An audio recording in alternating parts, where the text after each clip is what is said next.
Hey, today we're heading out for a real blast from the past. Blast of hot air? No, better yet. We're headed to Pawnee for the Pawnee Steam and Gas Engine Show. Cool.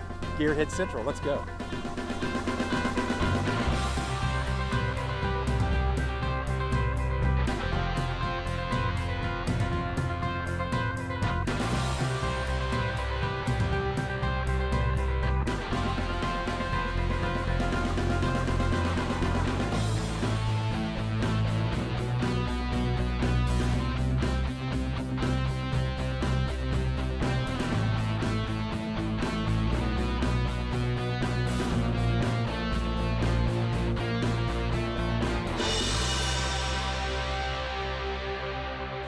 We decided we needed to go for a ride, and I said, hey, I got a great idea.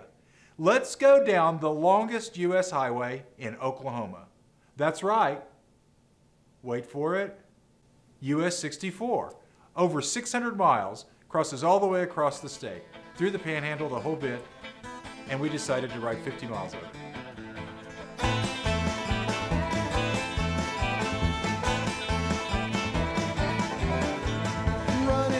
Running fast, try to get away. Going to the bayou when no one knows my name. No one knows my name. Won't you hide me, Paul, for the red river is my grave. Is my grave. US-64 runs the entire width of Oklahoma, and it's very much like Osage County. It's this rolling hills, really a nice part of the countryside, in my opinion. You know, you're still in that foothills of the Ozarks, as it were. You know, the occasional oil pump here and there, just to, you know, kind of remind you that you're in Oklahoma.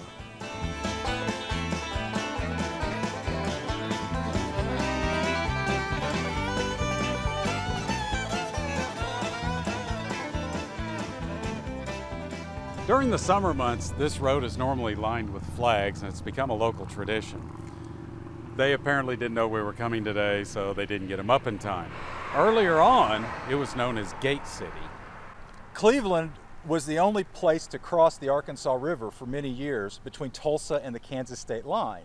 So the town became a point of commerce with the Osage tribe that owned this land over here. Then in 1904, oil was discovered and a boomtown was born.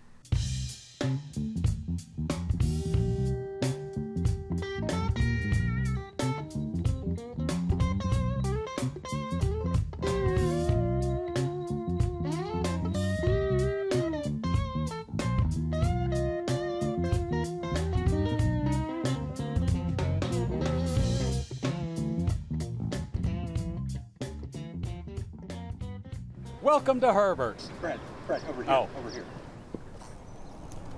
Welcome to Cleveland. In 1893, a guy named Herbert opened a post office over there. The post office was not a fan and revoked his license. But about a year later, he opened another one here and named it after Grover Cleveland. The bustling metropolis of Cleveland, Oklahoma was born. Population, 211.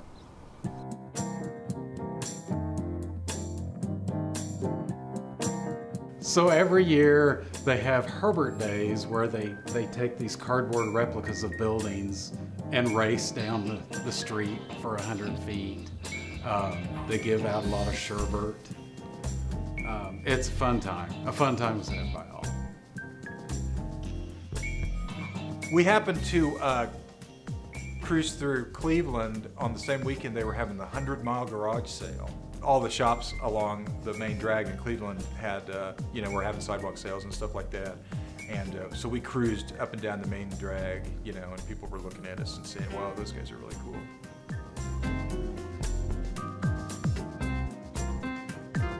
So we headed out of Cleveland and headed westbound on US-64.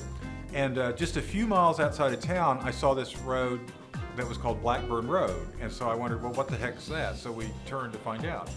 And come to find out, it's called that because there's a town called Blackburn. Who knew?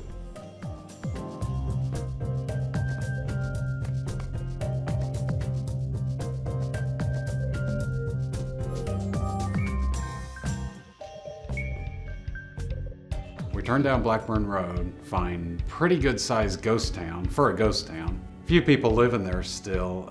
Most of the buildings are there on the main street. We drove through town, and there's not a whole lot left to Blackburn these days, but they're building a new bridge. So we got to drive over the old one, and I'm wondering if it'll still be there the next time I pass through Blackburn. It could be gone.